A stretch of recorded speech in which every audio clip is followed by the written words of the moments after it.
Hello friends and dear student, एक बार फिर से आपका बहुत बहुत स्वागत है। तो आज के इस वीडियो में हम लोग देखने वाले हैं बायोकेमिस्ट्री एंड क्लिनिकल पैथोलॉजी का क्वेश्चन पेपर, जो कि छत्तीसगढ़ का है और ये 11 अप्रैल 2023 का पेपर है। अभी मतलब एक दिन पहले हुआ है, तो मैं आपके साथ शेयर कर रहा हूँ और इसी से मिलता जुलता आपका भी पेपर आ सकता है और इसमें से कई सारे क्वेश्चन आपके फंसने वाले हैं। मैं सच कह रहा हूँ, अगर आपने इस क्वेश्चन पेपर को अच्छे से सॉल्व कर लिया तो आराम से आप पास हो जाएंगे, क्योंकि ये जो क्वेश्चन है इसने पूरे सिलेबस को कवर किया है और बहुत इम्पोर्टेंट क्वेश्चन है, इसलिए इसकी ज़रूर आप प्रिपरेशन करके जाइएगा। समझ रहे हैं ना? अगर बिना प्रिपरेशन के गए तो आप बहुत अफसोस करेंगे। तो अगर मेरी माने तो आप ज़रूर इसकी प्रिपरेशन कर लीजिएगा। तो चलिए शुरू करते हैं। तो आपको मालूम है कि 3 टाइप के क्वेश्चन हैं, लॉन्ग हैं, कुछ शॉर्ट हैं और कुछ क्या है वेरी शॉर्ट टाइप के क्वेश्चन हैं। तो लॉन्ग टाइप में आपको क्या कहते हैं 6 क्वेश्चन करने हैं, जो कि 5-5 नंबर के हैं। सबसे पहला क्वेश्चन आपका, डिफाइन एंड क्लासिफाई कार्बोहाइड्रेट। ये सेम जैसा आपका सिलेबस है ना, उसी से उठा के ऐसे ही बना दिया है एकदम, समझिए। ठीक है, तो क्लासिफ इसका क्या कहते हैं, कार्बोहाइड्रेट क्या है उसके बारे में बताना है, उसकी क्लासिफिकेशन लिखनी है और फिर उसकी केमिकल प्रॉपर्टी लिखनी है। ये थोड़ा सा मुश्किल पड़ेगा आपको, केमिकल प्रॉपर्टी।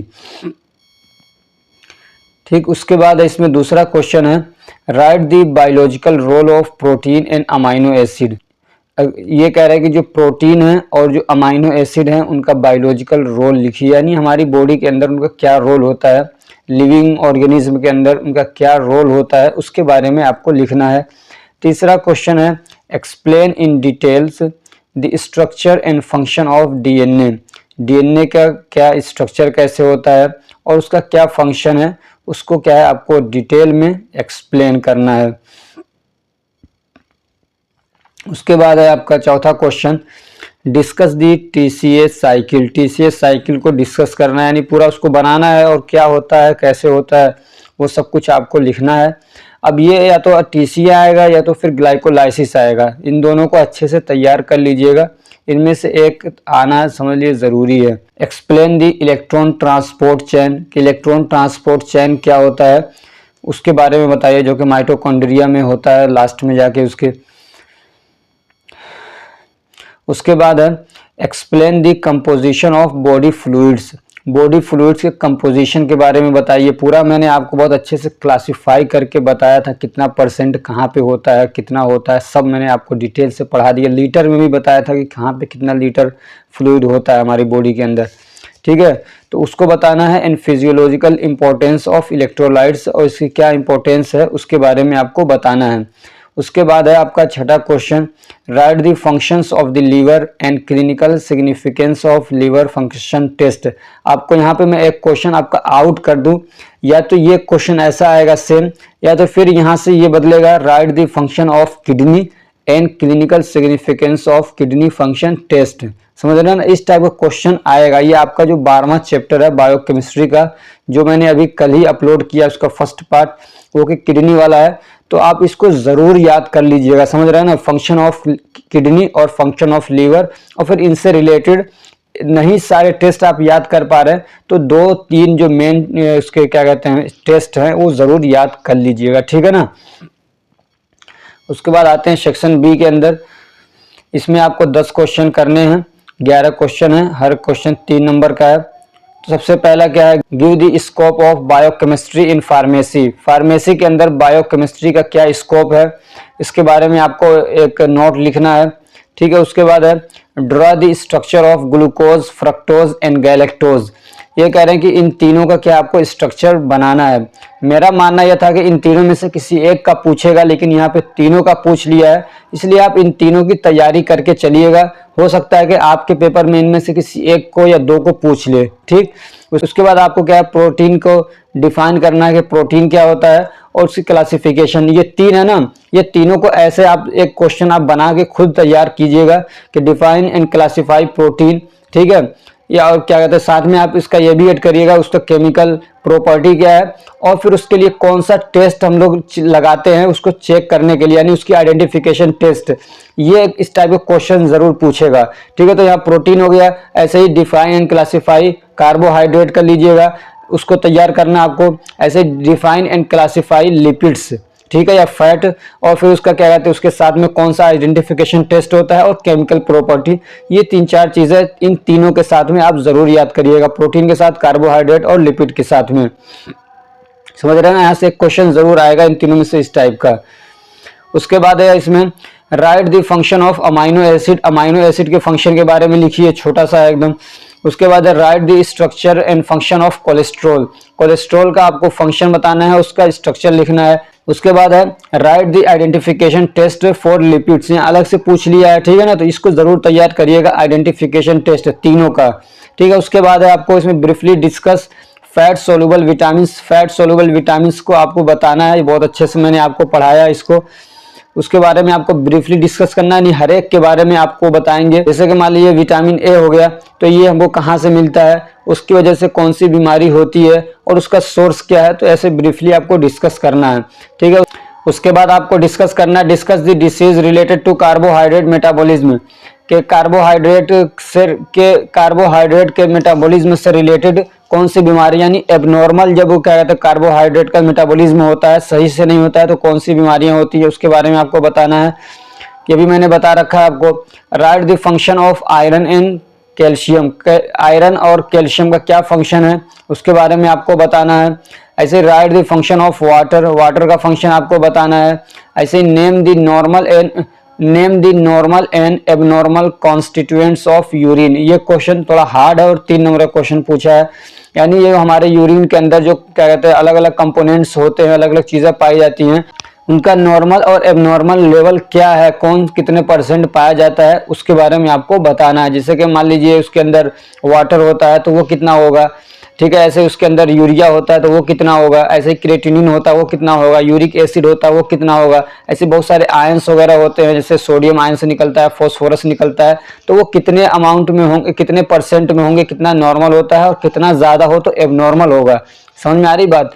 इस पे एक छोटा सा, मैं बहुत डिटेल में नहीं, एक छोटा सा 3 नंबर के हिसाब से एक क्या कहते हैं फोटो में डाल दूंगा आपको, उसमें क्या कहते हैं कम्युनिटी पोस्ट में, आप उसको देख लीजिएगा तो आपको 1-2 नंबर को आंसर वहां से मिल जाएगा। ठीक है ना, वहाँ पे परसेंटेज दे रखे हैं किसी हद तक। उसके बाद तीसरा सेक्शन जिसको हम लोग सॉल्व करेंगे, और मैं बार बार कह रहा हूं कि आप इन्हीं 2 सेक्शन पे ज्यादा फोकस करिएगा, जो सेक्शन ए है सेक्शन बी है, इसलिए कि उसके जो मार्क्स हैं वो ज्यादा वहां से आपको मिलने वाले हैं। और वो जो क्वेश्चन है ना, और ये जो दोनों सेक्शन के क्वेश्चंस हैं वो मतलब आपके सिलेबस के अकॉर्डिंग बनाया गया है। अगर आप सिर्फ सिलेबस के जो टॉपिक्स हैं ना उसको तैयार कर लेते हैं तो आराम से आप पास हो जाएंगे, ठीक है ना, अगर आप पूरा डीपली नहीं पढ़ते हैं तब भी। लेकिन ये जो क्वेश्चन है इसके लिए आपको डीपली पढ़ना पड़ेगा, पूरा सिलेबस जो आप पढ़ नहीं पाएंगे, कहीं से भी घुमा फिरा के क्वेश्चन बना देता है। ठीक है, तो चलिए शुरू करते हैं। तो आपको इसमें डिफाइन करना बायोटेक्नोलॉजी, चूंकि ये बहुत छोटा सा क्वेश्चन है, इसमें आंसर भी आपको छोटा सा देना है, तो सिर्फ इतना कहिए कि बायोटेक्नोलॉजी एक ऐसा टेक्निक है जिसमें हम लोग बायो को यूज करते हैं और टेक्नोलॉजी को यूज करते हैं, और कोई नया प्रोडक्ट हम लोग बनाते हैं। इस पे पूरा मैंने एक नोट दिया, हो सकता है कि ये लॉन्ग क्वेश्चन में भी आ जाए आपको, तो पूरा जो मैंने नोट्स दिया आपको 20-25 लाइन के एक नोट्स दिए हैं, तो उसको तैयार कर लीजिएगा, ठीक है ना। लेकिन अगर शॉर्ट में देखें तो इसका मतलब क्या है कि लिविंग सेल को यूज करते हुए और टेक्नोलॉजी को यूज करते हुए कोई नया प्रोडक्ट बनाया जाता है जिससे इंसानों का इलाज किया जाए, ह्यूमंस का इलाज किया जाए और इन्वायरमेंट को अच्छा किया जाए, तो उसको हम लोग बोलते हैं बायोटेक्नोलॉजी। उसके बाद क्वेश्चन नंबर 2, इसमें 2 एग्जांपल्स ऑफ पॉलीसेकेराइड, पॉलीसेकेराइड के 2 एग्जांपल्स दीजिए। अगर आपने थोड़ा भी ध्यान से पढ़ा होगा तो आराम से दे सकते हैं। एक जैसे हो गया स्टार्च, दूसरा हो गया ग्लाइकोजन। स्टार्च जो होता है वो प्लांट वगैरह में पाया जाता है और ग्लाइकोजन ये एनिमल में पाया जाता है, ठीक। उसके बाद क्वेश्चन है name 2 test for identification of carbohydrate, carbohydrate के आइडेंटिफिकेशन के 2 टेस्टों के नाम बताइए। तो एक हो गया फेलिंग्स सॉल्यूशन टेस्ट या फेलिंग्स टेस्ट कह दीजिए, दूसरा है मोलिश टेस्ट। उसके बाद है question name 2 protein deficiency disease, यानी प्रोटीन की कमी से 2 बीमारियां कौन सी हैं, उसके 2 बीमारियों के नाम लिखने हैं। तो एक हो गया क्वाशियोकोर ठीक है, क्या क्वाशियोकोर हो गया और दूसरा मारास्मस हो गया। ये दो भी मैं आपको बता चुका हूँ, अगर आपने ध्यान से पढ़ा होगा तो आपको याद होना चाहिए, बहुत आसान पूछा है क्वेश्चन। ऐसे क्या स्कर्वी इज रिलेटेड टू, बचपन से पढ़ते आ रहे हैं कि स्कर्वी रोग किसकी कमी से होता है, तो विटामिन सी की कमी से स्कर्वी रोग हो जाता है। ऐसे vitamin D deficiency in children causes, ये समझिए तीसरी चौथी क्लास के क्वेश्चन है ये जो पूछा यहाँ पे। तो बच्चों में अगर विटामिन डी की कमी होती है तो क्या होता है, रिकेट्स हो जाता है। उसके बाद है इज एन इनएक्टिव फॉर्म, यहाँ पे आपको खाली जगह भरना है, is an inactive form of enzyme. तो ये कह रहे हैं इनमें से कौन सा ऐसा है जो इनएक्टिव फॉर्म है एंजाइम का, तो प्रो एंजाइम या जिमोजन, ये दोनं क्या है, इनएक्टिव फॉर्म होते हैं एंजाइम के। ठीक है ना, एक ही बात है, इनको अलग अलग नाम से जाना जाता है, प्रो एंजाइम बोलिए या जिमोजन बोलिए, दोनों का मतलब ही होता, दोनों क्या है, ये इनएक्टिव फॉर्म होते हैं एंजाइम के। ठीक है, तो ये आंसर आपका सी सही हो जाएगा इसमें। उसके बाद है in example of oligosaccharide, oligosaccharide का एक एग्जाम्पल आपको देना है, तो इसका एग्जाम्पल हो जाएगा रेफिनोज। क्या है, रेफिनोज, ये एक एग्जाम्पल हो गया ओलिगोसेकेराइड का। उसके बाद है डिफिशियंसी ऑफ जिंक कॉज, यानी जिंक की अगर डिफिशियंसी होती है, कमी होती है, तो उससे क्या दिक्कत क्रिएट होगी, तो आपका आंसर हो जाएगा सी डिलेड वुंड हीलिंग। इससे आपका अगर कहीं जख्म वगैरह लगता है, घाव लग जाता है, तो वो भरेगा नहीं। यहाँ पे ट्रू और फॉल्स में आपको आंसर देना है। तो fats are liquid at room temperature, क्या है question, fats are liquid at room temperature, जो फैट होते हैं वो रूम टेम्परेचर पर लिक्विड होते हैं, तो नहीं होते हैं। तो आप क्या कर देंगे इसमें, फॉल्स। ठीक है ना, जो ऑयल्स होते हैं वो रूम टेम्परेचर पे लिक्विड होते हैं, और जो फैट्स होते हैं वो रूम टेम्परेचर पे लिक्विड नहीं होते हैं, सॉलिड होता है। उसके बाद है catabolism refers to degradation of complex matter. Catabolism का मतलब क्या होता है, तो एक होता है मेटाबोलिज्म। मेटाबोलिज्म के अंदर दोनों आते हैं, कैटाबोलिज्म और एनाबोलिज्म। तो एनाबोलिज्म का मतलब ये होता है कि कुछ चीजों को मिला के एक नया बनाया जाए, और कैटाबोलिज्म का मतलब होता है कोई बड़ी चीज है उसको तोड़ा जाए। तो वही यहाँ पे है डिग्रेडेशन ऑफ कॉम्प्लेक्स मैटर, कि कोई कॉम्प्लेक्स मैटर उसको तोड़ा जा रहा है, डिग्रेड किया जा रहा है, छोटा छोटा किया जा रहा है, तो कैटाबोलिज्म उसको बोलते हैं। तो आंसर इसका हो जाएगा ट्रू। ठीक है, अब ये कैसे याद करेंगे एनाबोलिज्म और कैटाबोलिज्म, तो के से याद करिए, कट होता है तो काटा जा रहा है, ठीक है ना, तो वहां से कैटाबोलिज्म आप याद करिए, काटा जा रहा है तो इसका मतलब चीजों को छोटा किया जा रहा है। उसके बाद है glycogenesis is the process of conversion of glucose into glycogen. ये कह रहे हैं ग्लाइकोजेनेसिस प्रोसेस के अंदर ग्लूकोज को ग्लाइकोजन में कन्वर्ट किया जाता है। तो क्या ये स्टेटमेंट सही है या नहीं है, तो इतना तो आपको पता ही होना चाहिए। ग्लाइकोजेनेसिस क्या होता है, ग्लाइकोजेनेलाइसिस क्या होता है, ग्लूकोनियोजेनेसिस क्या होता है। ठीक है, तो glycogenesis is the process of conversion of glucose into glycogen. ये कह रहे हैं कि ग्लाइकोजेनेसिस एक ऐसा प्रोसेस होता है जिसमें ग्लूकोज को ग्लाइकोजन में कन्वर्ट किया जाता है। तो ये स्टेटमेंट सही है। ठीक है ना, ग्लाइकोजेनेसिस हो रहा है तो सही, अगर जेनोलाइसिस होता तब इसका उल्टा होता है, यानी ग्लाइकोजन से फिर क्या होता, ग्लूकोज बनता है। ठीक है, अगला क्वेश्चन है kwashiorkor occurs due to protein deficiency. कह रहे हैं कि प्रोटीन की कमी की वजह से क्वाशियोकोर बीमारी हो जाती है, तो आंसर बिल्कुल सही है। एक और दूसरा होता है मरासमस। ठीक है, उसके बाद है question folate deficiency causes. Folate की कमी की वजह से आपको कौन सा एनीमिया होता है, तो मेगालोब्लास्टिक एनीमिया होता है। आयरन की कमी की वजह से आपको आयरन डिफिशियंसी एनीमिया होता है। ठीक, उसके बाद है give an example of reducing sugar. Reducing sugar का एक एग्जांपल देना आपको।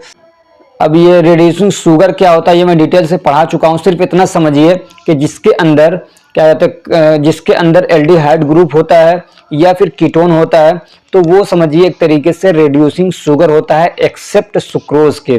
सुक्रोज के अलावा जिसके अंदर भी ये चीजें पाई जाए, उसके अंदर या तो कीटोन हो या तो एल्डिहाइड ग्रुप हो, तो वो होता है रिड्यूसिंग शुगर। ठीक है, अब इसका एग्जांपल जैसे कि ग्लूकोज हो गया, फ्रक्टोज हो गया।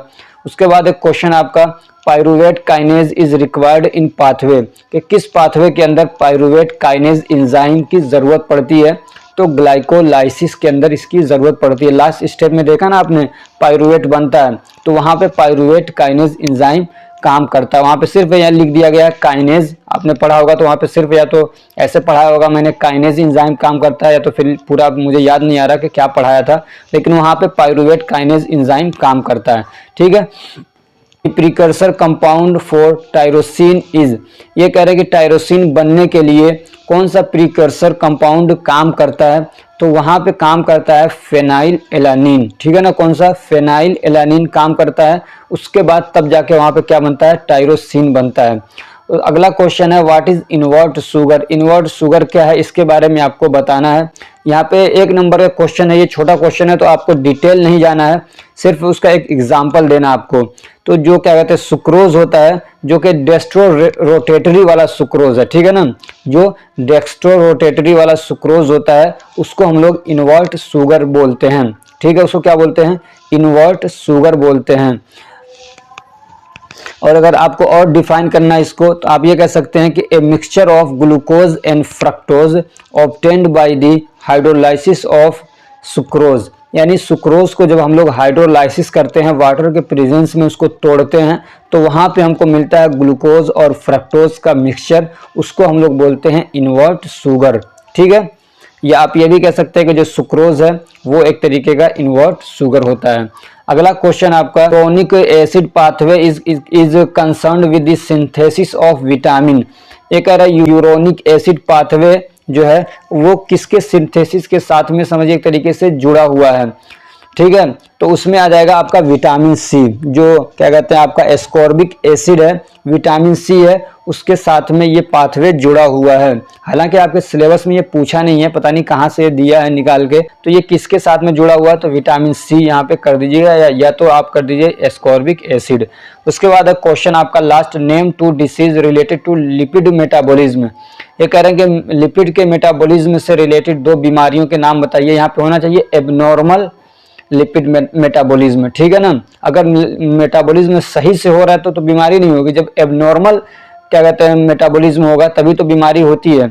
तो आप 2 आसान सा लिख लीजिए, जैसे कि हाई डेंसिटी, जैसे कि हाई एलडीएल, यानी जो एलडीएल है यानी लो डेंसिटी लिपोप्रोटीन या लाइपोप्रोटीन जो है वो क्या है, हाई हो गया, बहुत ज़्यादा हो गया, तो एथेरोस्क्लेरोसिस वगैरह कॉज करता है, तो ये खुद एक बीमारी है, तो आप एक बीमारी डाल देंगे हाई एलडीएल, ठीक है, और दूसरी बीमारी आप डाल देंगे लो एचडीएल, यानी जो हाई डेंसिटी लाइपोप्रोटीन है वो कम हो गया है, चूंकि मेटाबॉलिज्म सही से नहीं हो रहा है लिपिड का, तो ये 2 बीमारियां आप इसमें डाल सकते हैं।